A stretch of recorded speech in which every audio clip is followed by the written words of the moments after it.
आज फिर से फ्रेंड्स एक बार न्यू भोजपुरी में आग लगाने वाला सॉन्ग रिलीज हो चुका फ्रेंड्स, जो बहुत ही अच्छा ट्रेंडिंग वायरल वीडियो फ्रेंड्स। तो सॉन्ग का नाम है उमरिया के फर्क। जी हाँ फ्रेंड्स, और इस गाना को अभी तक आप लोग नहीं वॉच किए हैं, जो फ्रेंड इस गाना को खोजने पर भी यूट्यूब पर नहीं मिल रहा था फ्रेंड्स। मैं इस गाना को बहुत मुश्किल से खोजा फ्रेंड। इस गाना का अभी तक आप लोग नहीं सुने हैं तो मेरे डिस्क्रिप्शन बॉक्स के नीचे इस गाना का आप लोग को वीडियो के लिंक मिल जाएगा, जो फ्रेंड्स एक बार फिर से ये गाना भोजपुरी इंडस्ट्रीज में तहलका मचाने वाला है। तो चलिए फ्रेंड्स आज की वीडियो को स्टार्ट करते हैं।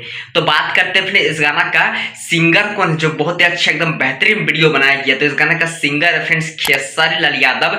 एंड बात करते हैं इसमें एक्टर एक्ट्रेस कौन है फ्रेंड्स, तो इस गाना का एक्टर है सपना, इस गाना का एक्ट्रेस है फ्रेंड्स सपना चौहान एंड खेसारी लाल यादव, जो बहुत ही अच्छा एकदम ट्रेंडिंग वीडियो फ्रेंड। इस गाने में फिर से एक बार भोजपुरी इंडस्ट्रीज में धूम मचने वाला फ्रेंड्स। तो बात करते हैं इस गाना का राइटर कौन है, जो बहुत ही अच्छा लाजवाब ट्रेंडिंग वीडियो है फ्रेंड्स। इस गाना का राइटर है, इस गाना का राइटर फ्रेंड्स कुंदन प्रीत जी ने इस गाना का लिरिक्स लिखे। इस गाना को अभी तक आप लोग नहीं सुने हैं तो सीबा रिकॉर्ड चैनल पर इस गाना का आप लोग को वीडियो मिल जाएगा, जो फ्रेंड्स एकदम न्यू चैनल पर इस गाना का वीडियो आया हुआ है। तो इस गाना में फिर से एक बार भोजपुरी इंडस्ट्रीज में हिलाने वाला धूम मचने वाला फ्रेंड्स।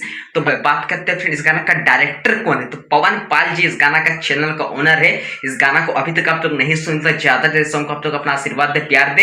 इस गाना का फ्रेंड्स बात करते हैं म्यूजिक कौन दिया गया, तो इस गाना का संगीत दिया गया लॉर्ड जी ने इस गाना का संगीत बैठाया गया है, जो संगीत पे एकदम बेहतरीन तरीके से बैठाया गया फ्रेंड्स। तो आज की वीडियो में आप सभी को कुछ इतने ही इंफॉर्मेशन देने वाला फ्रेंड्स। बहुत ही अच्छा लाजवाब ट्रेंडिंग वीडियो आ चुका है और इस गाना का लिंक मेरे डिस्क्रिप्शन बॉक्स के नीचे आप लोग को मिल जाएगा। सॉन्ग को आप लोग ज्यादा सपोर्ट करें, प्यार दे। तो फ्रेंड्स आज की वीडियो को अगर आप लोग को पसंद है तो चैनल को सब्सक्राइब बेल आइकन को प्रेस कर दीजिएगा। तब तक के लिए बाय बाय, मिलते हैं किसी नेक्स्ट वीडियो का। Thank you.